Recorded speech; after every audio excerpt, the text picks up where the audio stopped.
네, 신년 2020년 맞아서 재밌는 기획을 하나 마련을 했습니다.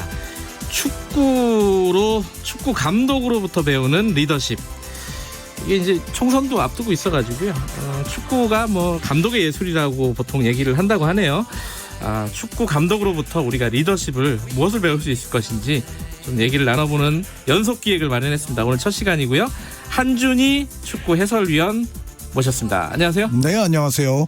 새해 복 많이 받으시고요. 네, 청취자 여러분들, 김경래 기자님, 복 많이 받으십시오. 네. 제가 볼 때는 이 기획은 리더십보다는 한준희 위원을 모시기 위한 기획이 아닐까라는 생각을 해봅니다. 아니, 그런데 예. 지금 뭐 총선 얘기까지 하셔서 예. 이거 제가 오지 말아야 될 자리에 온 것 아닌가라는 생각이 불현듯 들었어요. 그냥 한 말이에요. 2020년이라서. 그냥 하신 말씀이에요. 네. 저번에 이제 축구가 아니라 바둑으로 저희들하고 얘기 좀 나눠봤습니다. 이세돌 구단이 이제 AI하고 네. 승부를 할 때 바둑도 아시고 이제 리더십까지 이게 진짜 다방면으로.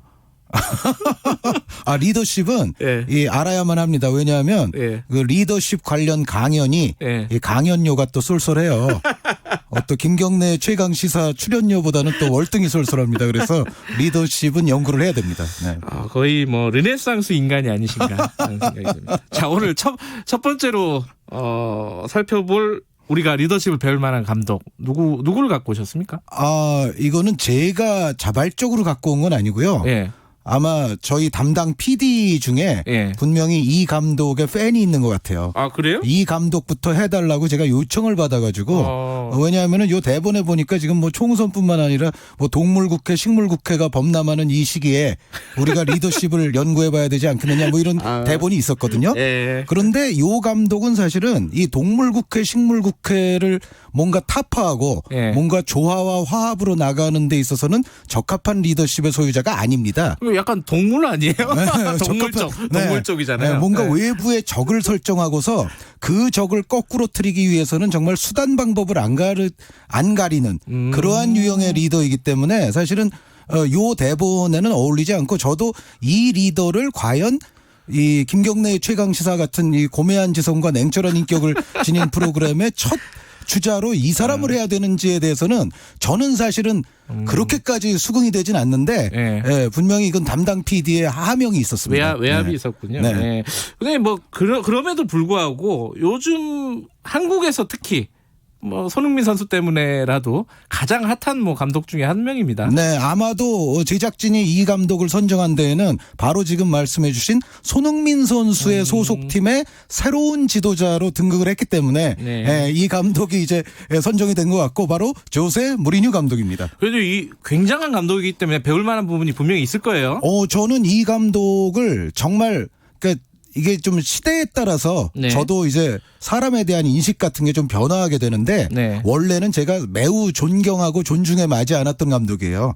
예, 이름을 먼저 얘기하죠. 이제 그 축구 잘 모르시는 분들은 도대체 이름이 뭐냐? 한번 얘기했습니다. 조세 무리뉴. 조세 무리뉴. 이게 발음이 조세 무리뉴라고도 하고 조세 무리뉴라고 뭡니까 정확하게? 이게 아마 가장 가까운 발음은 원어의 조제 혹은 뭐 주제 모리뉴 이렇게 돼야 될 것 같은데 우리는 이거를 이제 무링요 감독이라고 옛날에는 불렀거든요. 무링요, 사실은. 네, 저도 무링요. 들어봤어요. 네. 그래서 사실 그 발음은 제가 생각하기에는 크게 괴념치 않으셔도 되지 않나. 네.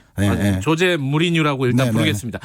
아까 존경에 맞지 않는 감독이라는데 어떤 부분이 가장 뛰어난 감독이에요? 원래 이분이 처음 이제 유명해졌을 때가 제가 방송 축구 해설에 데뷔했던 바로 그 시즌입니다. 몇 제가 년도죠? 2003년에 M본부에서 이제 지상파 데뷔를 했는데 그 당시에 2003-2004 시즌 유럽 챔피언에 오른 팀이 바로 이 무리뉴 감독의 포르투였습니다. 아하. 그런데 포르투갈 클럽이 유럽 챔피언이 되리라고는 그 시기에는 사실 상상하기가 조금 어려웠던 시대예요. 네, 아시다시피 뭐 퍼거슨 감독의 맨체스터 유나이티드도 있고 바이에른 뮌헨도 있고 레알 마드리드도 있고 그 당시는 요즘은 좀 약하지만은 AC 밀란 같은 또 이탈리아 클럽들이 눈 시퍼렇게 뜨고 살아있는 시절이기 때문에 여기서 포르투갈 클럽이 우승을 했어요. 그런데 그때 감독이 조세 무리뉴입니다.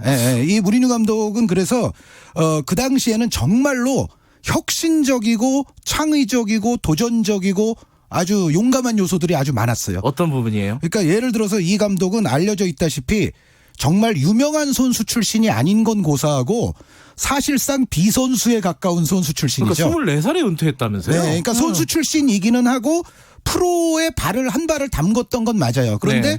그럼에도 불구하고 뭐 경력은 정말 보잘것없는 선수 출신이기는 하되 보잘것이 없었고 사실상 이제 선수와 학업을 병행해서 대학원에서 스포츠 과학까지 전공을 했고요. 그리고 체육 교사를 또 했습니다. 그래서 일반적인 우리의 엘리트 선수와는 아주 거리가 먼 사람이었는데 사실 대한민국 같은 현재 환경에서는 이런 사람이 정말 최고 수준의 가장 연봉을 많이 받는 감독에 오른다? 이거는 사실 대한민국에서는 안타깝지만 좀 불가능하다시피 하거든요. 그러니까 좀 속된 말로 안 쳐주잖아요. 안 쳐주죠. 네, 선수 때 네. 유명하지 않았으면. 네, 게다가 이제 뭐 거의 비선수에 가깝다 그러면 정말로 안 쳐주는 그런 문화가 있는데 이제 그런데 포르투갈은 그게 가능했던 것이 포르투갈은 예전부터 축구에 있어서 학구적인 전통이 있었어요. 아하. 네, 그래서 어떤 축구에 대한 이론적 연구, 과학적 연구 이런 게 굉장히 좀 유행했던 곳이 포르투갈입니다. 그래서 네. 또 가능했고 또 무리뉴 감독이 좀 운이 좋았던 거는 이제 공부를 많이 한 사람이니까 여러 가지로 외국어도 잘하잖아요. 무리뉴 감독이 한 5개 국어 정도를 하는데 아이고. 그 안에는 이제 영어가 포함되어 있어요. 그런데 이 잉글랜드의 유명한 보비 롭슨 감독이 포르투갈에 와서 지휘봉을 잡았던 적이 있는데 그때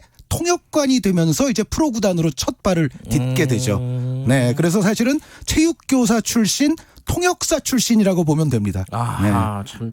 근데 이제 그런 감독이 뭔가 아까 우리 주제가 리더십 아닙니까? 네네. 뭔가 뛰어난 리더십이 있기 때문에 이 포르투갈뿐만 아니라 그 뒤에 팀을 옮겨 다니면서 거의 뭐 전설적인 어떤 성적을 만들어내잖아요. 무리뉴 감독이 지금까지 트로피를 25개를 들여올렸고요. 예. 25개 트로피 가운데에서는 특히 스페인 리그, 잉글랜드 리그, 이탈리아 리그 우리가 고전적인 개념으로 3대 리그라고 부르는 곳에서 모두 리그 우승도 했고 컵 우승도 했고 슈퍼컵 우승도 했고 이런 감독이 유일합니다.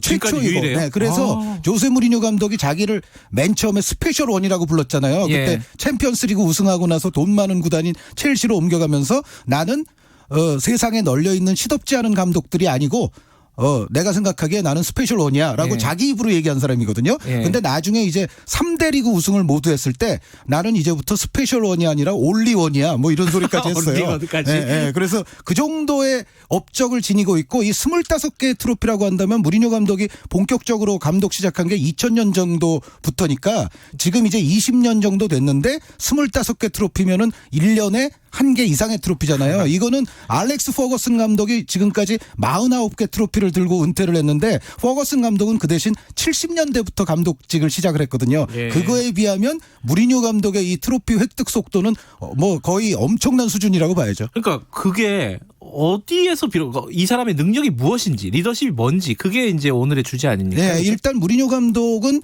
2000년대 초중반에 축구 트렌드를 이끌었던 사람입니다. 가장 대표적으로 우리가 전술적 주기화 훈련법이라는 게 있는데 그 당시까지만 해도 조금 이제 포르투갈에서는 유행을 했지만 다른 일반적인 축구계에서는 약간 생소했을 수 있는 이론이거든요. 네. 근데 이 이론의 이제 요체가 뭐냐면 모든 축구 훈련은 볼과 더불어서 전술적으로 이루어져야 된다는 거예요. 그러니까 예전에 우리 이제 운동부들 훈련하는 거 생각해 보시면 일단 달리기부터 한 하루 종일 하고 네. 체력 훈련 하루 하고 네.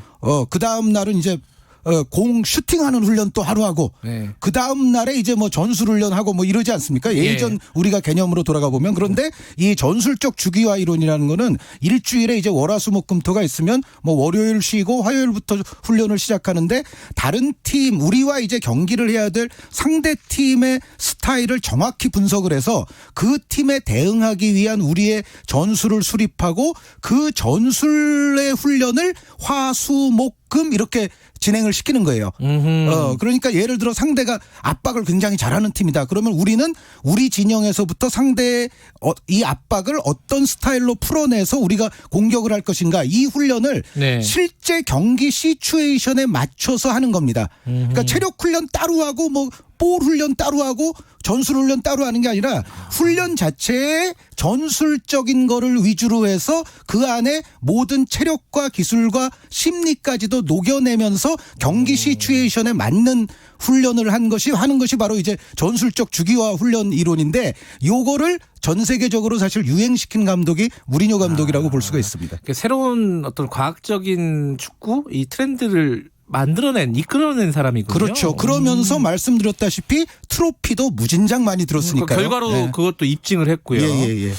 근데 이게 말씀만 들어보면 되게 과학적이고 냉철하고 이성적인 사람일 것 같은데 실제로 그라운드에서는 막 이렇게 상대방 코치 눈 찌르고 막 그거 어떻게 하셨어요? 저 어디서 봤어요 그거를. 하도 유명한 일화라서 굉장히 좀 괴팍하다면서요. 네, 그러니까 인터뷰나 기자회견 같은 데서도 제가 이제 무리뉴 감독에 대한 존경과 존중의 마음이 조금씩 솔직히 말씀드려서 식은 이유는 너무 상대에 대한 존중과 배려와 매너가 없어요. 그러니까 인터뷰 때마다 그게 너무 노골적으로 그러니까 어떤 심리전 정도 차원에서 우리 팀을 고무시키고 상대를 좀 기죽이고 이런 정도의 어떤 인터뷰가 아니라 거의 상대에 대한 인신 모독성 인터뷰 같은 게 너무 많아지기 시작했고 그리고 이제 무리뉴 감독이 정말 그 아까 혁신적이고 창의적이고 아주 예. 신선한 바람을 몰고 왔던 전성기 말씀을 드렸는데 그 시기에는 선수들의 대한 비난이 전혀 없었어요. 그러니까 무리뉴 감독은